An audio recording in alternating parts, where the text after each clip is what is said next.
بسم الله الرحمن الرحیم. الحمد لله رب العالمین.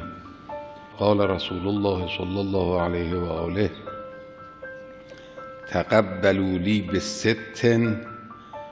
اتقبل لکم بالجنه.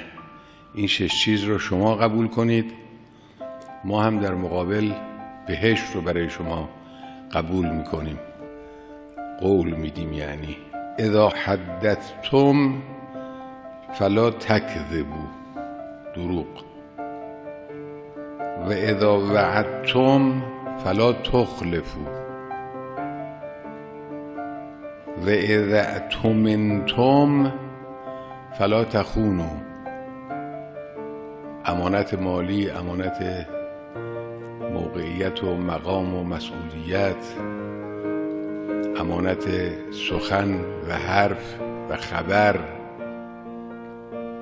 خیانت نشود. و غضوا ابصارکم، حالا از چیزهایی که خلاف محارم الهی است. و احفظوا فروجکم، شهوت خودتون رو نگه دارید. و کفوا ایدیکم و السنتکم، زبان و دست خودتون رو نگه دارید، یعنی در اختیار داشته باشید. صفحه 150.